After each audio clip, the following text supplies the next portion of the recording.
Minnow Designs is the brainchild of two friends, a fashion designer and a marketing guru, and is a small business that makes beach shoes for kids.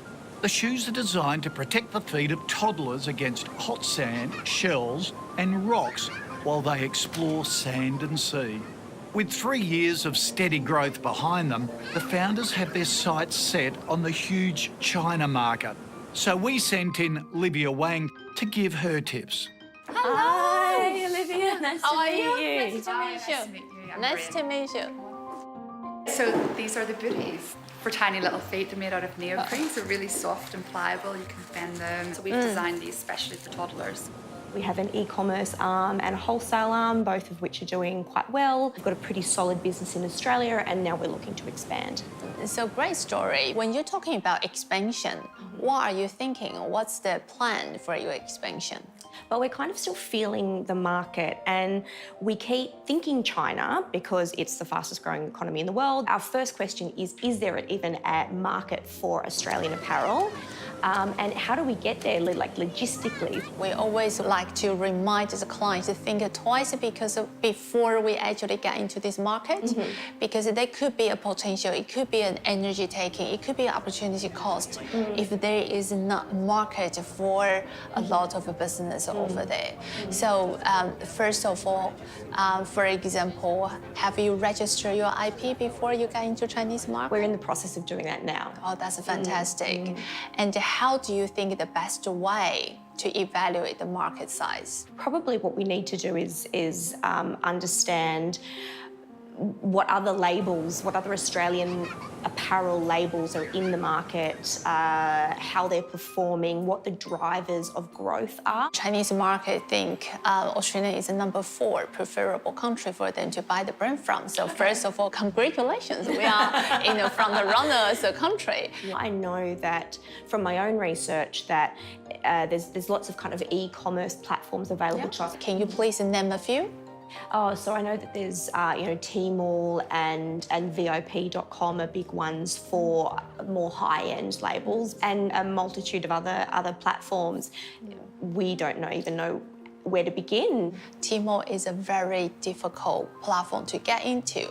The reason for that is this a platform for an established brand. Okay, yep. It's not for a startup, it's not for entrepreneur, at least not when you haven't had that strong demand from Chinese end consumer end. Yep. I think there are a number of different partners you may need to partner with. So first of all, for a business, I would recommend get onto WeChat. 95% of the people use WeChat as the priority tool and the channel for them to sell something. But to get to know someone in Chinese community will be quite important, to get to know their events. Because this could be a strategy for you to find out whether your products want to get to that channel, or maybe you will find a very strong partner to help you to run into the market. We consult about Chinese market every day. And unfortunately or luckily, it changes every day too. It's very important for you to find a partner. Have you thought about that? To find a partner, either a distributor or an agency or an employee could be one of the solutions, but whether he has that capacity or ability to help you to go further, it could be another question mark. It's quite a broad skill set, isn't it? We need help to get our products from the border zone, to the hands of the end users. Would it be worth employing someone to help us with that, a native Chinese speaker, to run our WeChat channel as a start? WeChat is a thing, so we know it's big, but how? Where? They are invisible. And we call them shoppers, or we call them diagous. We call them buying agents. Okay. But when they start... Are they the ones, just for clarity, so did you say diagou? Diagos. Diagou. Are they the entrepreneurs who come to Australia, will fill a suitcase with something and then go home? Or local Chinese. Or local Chinese who use will that send as a things. job. Oh, right. Okay. Exactly. So that's a very big community in Australia. We think that there are probably around 40,000 to 60,000 of them right in Sydney, Melbourne, and Brisbane, Adelaide. How do you tap into that? Those shoppers trade or transact their business in a very invisible way from your point of view. Yeah. Either you are in the world or you are out. So it's not actually a secret in the Chinese community. We communicate every day on WeChat channel. But because you are not their WeChat friends, it's like you are not someone else's Facebook followers, you will never get to know what they are doing. So I think in this type of business, first of all, we need to identify the market size. We need to leverage the local resources.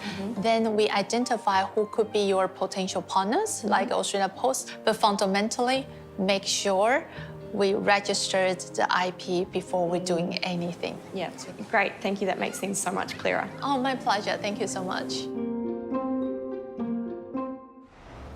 Hey, thanks for dropping by the KBB YouTube channel. If you want a whole lot more where this came from, press the subscribe button and it will open a Pandora's box of great videos that not only are educational, full of great advice, but also really inspiring. Just what we need as small business owners.